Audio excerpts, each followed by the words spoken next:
contextos. La voz de los protagonistas. Y recibimos ya a Luis Fernando Gallardo para abordar el contexto digital de esta semana. Luis Fernando, bienvenido, buenos días. Diana, Marcelo, muy buenos días. El día de hoy quiero platicarles precisamente acerca de lo que es el acceso a la información y los datos, por todo este contexto en el cual ahora nos encontramos ante el nuevo reto de los gobiernos y de las instancias de gobierno para poder tomar decisiones adecuadas en función de los requerimientos de los ciudadanos. Y para ello, hoy la tecnología nos ofrece la gran ventaja de descubrir dentro de nuestros datos información. Es muy poco las entidades de gobierno que explotan dicha ventaja que tenemos ahora con estas herramientas que se le consideran como BI o Business Intelligence, y en la cual descubre patrones, descubre datos y tendencias acerca de todos los ámbitos que en el propio municipio o en el estado o en la federación están disponibles. Todos los días los ciudadanos generamos información a través de nuestras actuaciones o acercamientos hacia las entidades de gobierno, desde el ámbito de impuestos, desde el ámbito de buen gobierno, de desarrollo social, es decir, todas y cada una de las esferas que comprenden los gobiernos. Ahí se va generando ese dato, que es el que una vez que se procesa de manera adecuada, que se descubre a través de estas herramientas, nos brindan verdaderamente información para la toma de decisión. Efectivamente, al hablar a veces de inversiones de proyectos, es importante que la data que surge de esto nos muestre una realidad para poder alinear nuestros programas y proyectos de corto, mediano y largo plazo. Se puede indicar que, por ejemplo, en la ciudad de Torreón, son más de 22 millones de metros cuadrados de pavimento, que si sacáramos la estadística de cuánto es el pavimento que realmente sufre daño considerable como para repavimentarlo, o simplemente generar una campaña como la que ya se generó por parte del municipio de Conservaches, estaríamos ahora sí alineando estos recursos para un punto en concreto que la ciudadanía está demandando. Otra información que surge de estas herramientas puede ser la prevención de accidentes, es decir, que a través de tribunales empecemos a mostrar información en tiempo real de cuáles son los cruceros conflictivos a las horas, a los días, por los tipos de conductores que cometen o que tienen ese tipo de accidentes. Estas herramientas son utilizadas en gran parte para explotar la información de la interacción de la ciudadanía con gobierno. Pocas veces nada más nos enfrascamos o nos enfocamos al tema de la información dirigido a la parte de transparencia, a la rendición de cuentas, pero estamos dejando de lado la inteligencia que genera todas las actividades diarias de una comunidad. Y esto es muy, muy importante que ya los gobiernos empecemos a transitar de lo que es, entiendo que es importante la transparencia para un tema de rendición de cuentas y demás, pero creo que repito mucho esta palabra, la inteligencia que se genera a través del dato, que todos los días los ciudadanos vamos e interactuamos con estos gobiernos, podría resolver o podría quitar esos vicios que queremos resolver a través de la transparencia, a través de la rendición de cuentas.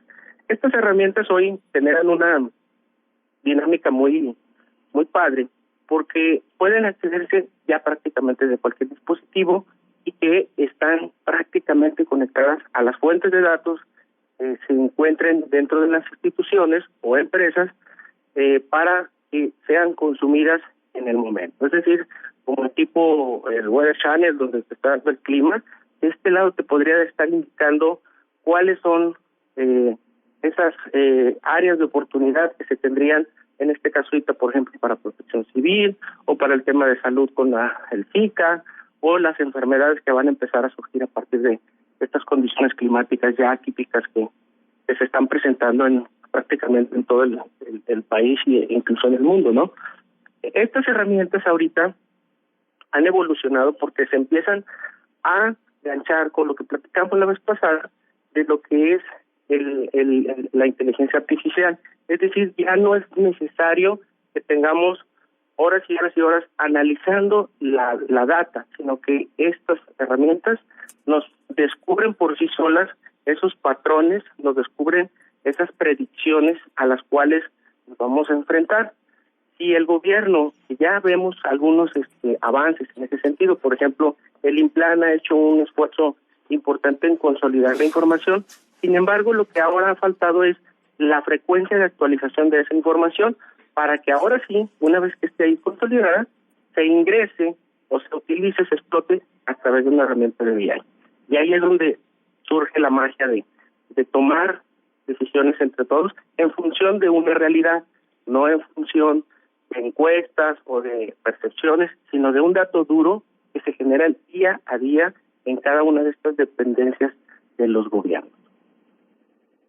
Sin embargo, pareciera que hay limitantes, como decías, no solo en la parte técnica, sino también en los datos que están realmente disponibles, porque tú aquí mismo has abordado ese punto, Luis Fernando. O sea, ¿qué es realmente estar disponible un dato en materia no solamente de accesibilidad, sino de comprensión del mismo, ¿no?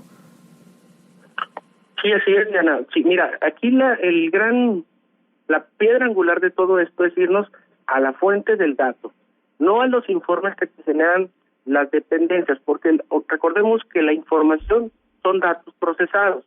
Ahora nosotros tenemos que ir al dato. En el momento que surge y se registra el dato, es donde estas herramientas de BI las conectas y es donde se genera otro tipo de información. Por lo general, los informes van en función de actividades operativas de las áreas de gobierno, ¿no? Uh-huh. Pero cuando hablamos de una herramienta de Business Intelligence, esta va al dato y esta herramienta es la que lo toma, lo procesa, lo grafica y lo representa de una forma entendible para todos aquellos incluso que nada tienen que ver con el negocio.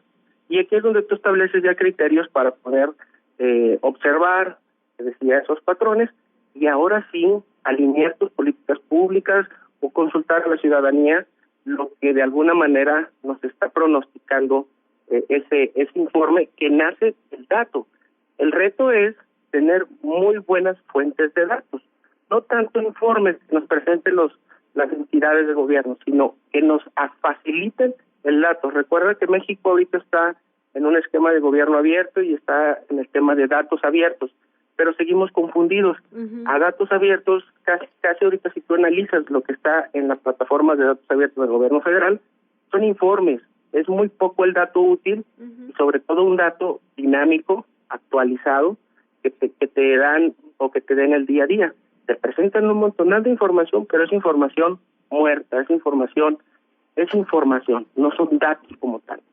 Y déjame hacerte una pregunta, porque hay dos posibilidades, ¿no? Y una es que finalmente por un asunto de acceso a esta información y de, no sé, cierta vulnerabilidad, implicaría que el ciudadano común tenga estos datos, no se presente así en frío, pues en bruto para trabajar con ellos, pero también se me antoja la posibilidad de que realmente no lo tengan sistematizado. O sea, ¿cuánto de esto es realmente datos que no están sistematizados y que el informe se hace pues para entregarse y cumplir con un cierto requisito de transparencia, pero que tal vez no existen muchas dependencias esa sistematización de los datos que nos permita tenerlos en frío, organizados y en tiempo real?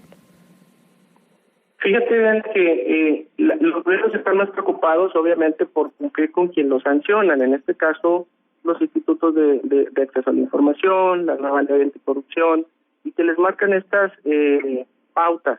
Creen que por generar esa información realmente estamos siendo útiles a la sociedad, y en parte sí, pero es una pequeña parte, y estamos dejando de aprovechar toda esa conocimiento o todo ese, toda esa información desde otra perspectiva. Y aquí los gobiernos, te decía, llama la atención como el INCO o el ICAI premie con el 100% a estas entidades del gobierno al decir que son supereficientes y que está toda su información. Sí, recordemos que el CIMA lleva prácticamente toda esta administración cumpliendo con el 100%, casi el 100% de la información vigente.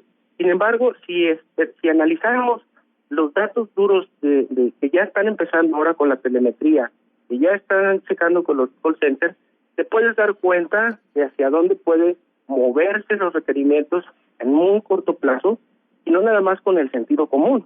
que es, por ejemplo, la percepción de la ciudadanía, que se mueve a través del sentido común. La idea es aprovechar estos datos que ya están generados dentro de estas entidades y poder sacarles ese provecho. Te digo, ahorita toda la legislatura, todas las actividades de gobierno van en función de cumplir un mero requisito, un tipo procedimiento, vaya, ¿no? Pero no va más allá del aprovechamiento de la utilidad de dichos datos. Creo que es un buen momento para poder revisar esto. ¿Dónde se aplicó ahorita de algo muy reciente este tema de herramientas de inteligencia? Se acaba de aplicar ahora con las Olimpiadas. De antemano sabíamos los resultados que íbamos a tener, ¿sí? ¿Por qué? Pues por toda esa data que ya se tenía previo a la competencia por parte de los mexicanos. Sin embargo, pues ahorita ya estamos con el Jesús en la boca a ver si perdió que hay una medalla, pero la data es muy cruel, ¿sí? En ese sentido nos da las probabilidades o las proyecciones de cuál van a ser los resultados en este caso. Uh-huh. Así es. Pues bueno, creo que hay pendientes de ambos lados, ¿no? Respecto a quien pone a disposición esto y quien va empujando también la necesidad de que estén cada vez más accesibles. Sí, exacto. Tengo un poquito de problemas para recibirte, Diana. Bueno, Luis Fernando, pues muchas gracias por estar con nosotros. Creo que luego podemos retomar el tema y continuar en la conversación. Muchísimas gracias. Correcto. Gracias, María. Hasta luego, Luis Fernando Gallardo, en el Contexto Digital.